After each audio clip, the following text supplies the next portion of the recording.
dipanggil Irin. Nah, pada kesempatan video kali ini saya ingin menyampaikan atau membagi pandangan atau pendapat saya mengenai permasalahan yang terjadi di sekitar kita. Apa sih permasalahan yang terjadi di sekitar kita? Nah, permasalahan pada kali ini adalah permasalahan penggunaan berbahasa Indonesia secara baik dan benar.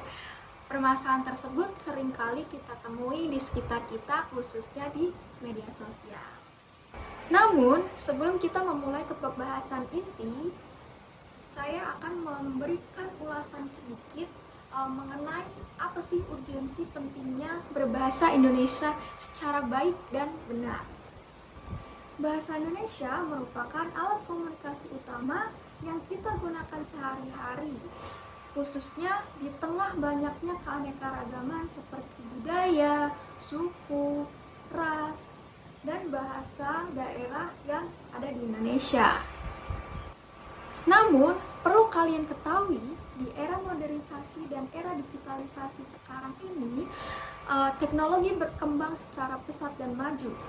Nah, hal tersebut ternyata mempengaruhi bagaimana cara kita berbicara atau cara kita berbahasa secara baik dan benar, khususnya pada platform media sosial. Pada era sekarang ini, banyak sekali ditemukan kosakata bahasa Indonesia yang telah berkembang. Dan ada beberapa kosakata yang dulunya memang memiliki makna atau arti yang aslinya atau makna yang jelas. Namun, seiring berjalannya waktu, penggunaan kata-kata tersebut digunakan secara bebas tanpa memahami konteks atau makna aslinya. Fenomena ini menjadi topik yang hangat untuk dibicarakan atau topik yang penting untuk dibicarakan dan diulas karena tanpa kita sadari, perubahan kecil tersebut ternyata mempengaruhi bagaimana cara kita memahami atau menggunakan bahasa Indonesia secara baik dan benar. Nah, apakah kalian tahu dengan kosakata yang baru-baru ini trending dan viral di media sosial dan cukup sering digunakan anak muda zaman sekarang untuk berkomunikasi? Salah satu fenomena yang cukup sering muncul di media sosial adalah penggunaan istilah-istilah viral seperti kata-kata bab, bum, zang, vum. Nah, itu adalah istilah-istilah viral yang saat ini sedang trending. Mungkin dari kalian pernah mendengar atau membaca istilah-istilah tersebut pada media sosial. Atau mungkin kalian menemukannya di saat teman-teman kalian sedang berkomunikasi atau berbicara pada di sekitar Anda. Namun, sebenarnya penggunaan kata-kata atau istilah-istilah viral tersebut seperti bab, vum, zang, vum, atau mungkin masih banyak istilah-istilah lain yang berkembang, itu hanya sebagai bentuk ungkapan humor atau sebagai bentuk keakraban dalam suatu komunitas tertentu dalam berkomunikasi. Penggunaan bahasa seperti ini menunjukkan bahwa bahasa itu bersifat dinamis dan terus berkembang.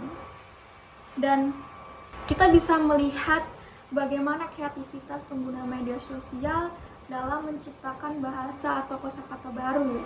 Dan kemudian penyebaran kosakata tersebut ternyata menyebar secara cepat. Dalam konteks tertentu, hal ini tidak sepenuhnya salah, karena bahasa memang bisa menjadi alat ekspresi dan identitas sosial. Perlu kita sadari bahwa penggunaan bahasa gaul atau istilah-istilah viral tersebut seringkali mengabaikan makna atau arti dari sebenarnya yang tidak sesuai dengan kaidah kebahasaan. Nah, jika penggunaan kata tersebut digunakan secara terus-menerus tanpa ada konteks yang jelas, istilah-istilah tersebut berpotensi membingungkan bagi sebagian orang, terutama bagi orang-orang yang tidak familiar dengan kata-kata tersebut atau dengan istilah-istilah viral tersebut yang ada di media sosial. Selain istilah-istilah atau kosakata yang viral tersebut, terdapat juga pergeseran makna yang terjadi pada kata-kata baku. Salah satunya adalah penggunaan kata izin. Secara umum, kata izin memiliki arti yaitu permohonan persetujuan atau perkenan untuk melakukan sesuatu. Namun, pada media sosial, khususnya melalui konten salah satu streamer, penggunaan kata izin ini digunakan bukan sebagai konteks untuk permohonan sebenarnya. Misalnya ketika kita sedang berbicara atau berkomunikasi mengenai sesuatu, biasanya di akhir kalimat atau di awal kalimat, mereka menggunakan kata izin sebagai ungkapan reaksi dari apa yang telah dibicarakan. Contoh dari penggunaan kata izin ini adalah ketika kita sedang berbicara atau berkomunikasi, mungkin seperti ini. Habis ini aku mau ngedate nih, izin.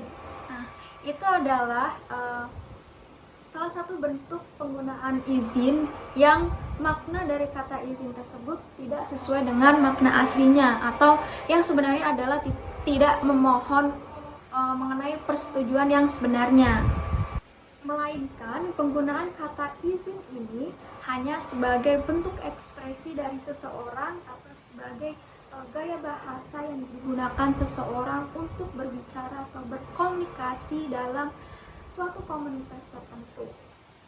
Streamer yang mempopulerkan kata tersebut atau menggunakan penggunaan izin yang hanya sebagai ungkapan ekspresi tersebut adalah Big Mo. Mungkin beberapa kalian mengetahui streamer tersebut karena memang streamer tersebut adalah streamer yang sedang naik daun di media sosial, khususnya di YouTube atau TikTok ya teman-teman.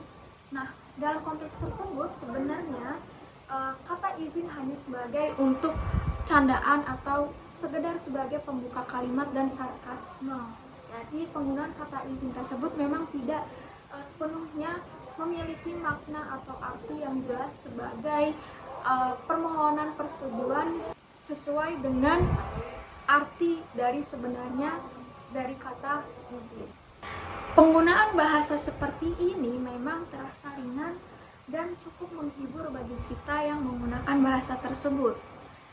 Tetapi tanpa kita sadari, secara tidak langsung penggunaan kata atau penggunaan bahasa seperti tersebut, penggunaan kata izin yang tidak sesuai dengan konteksnya dapat menggeser pemahaman masyarakat terhadap makna asli atau terhadap arti asli sebenarnya dari bahasa tersebut.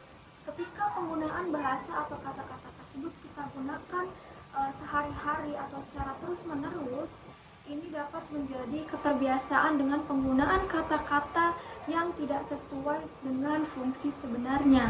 Dan hal ini berpotensi menimbulkan kesalahpahaman dalam konteks formal ataupun konteks akademik.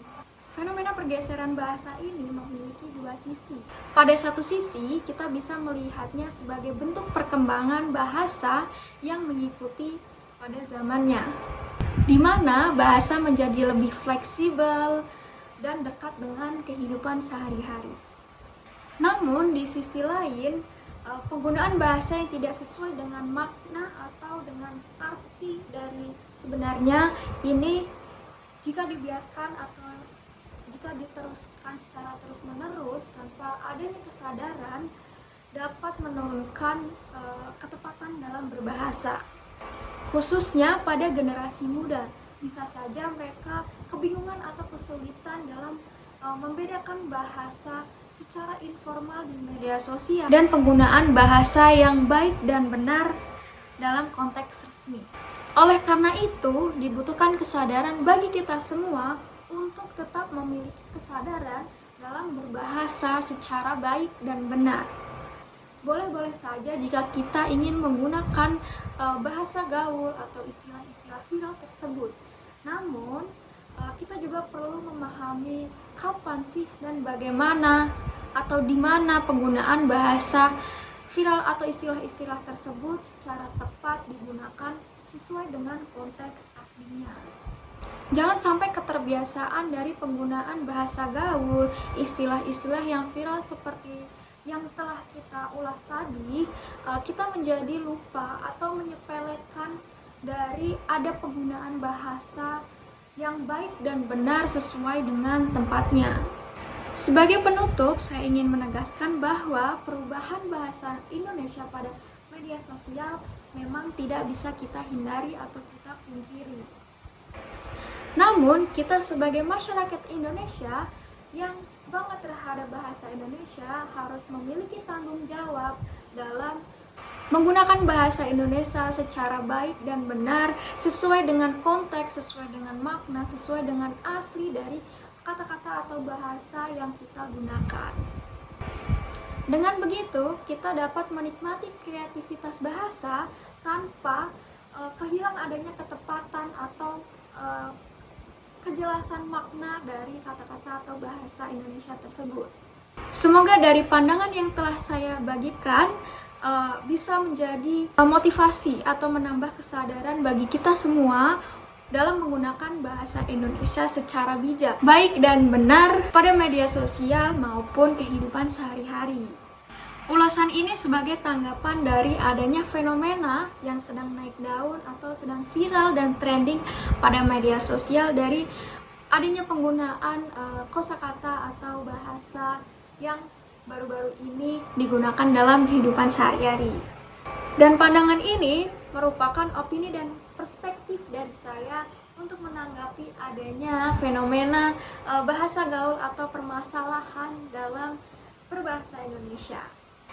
Sekian, terima kasih semuanya. Semoga dari video yang saya buat ini teman-teman bisa mendapatkan pandangan atau motivasi untuk tetap berbahasa Indonesia secara baik dan benar dan menumbuhkan adanya kesadaran terhadap hal tersebut.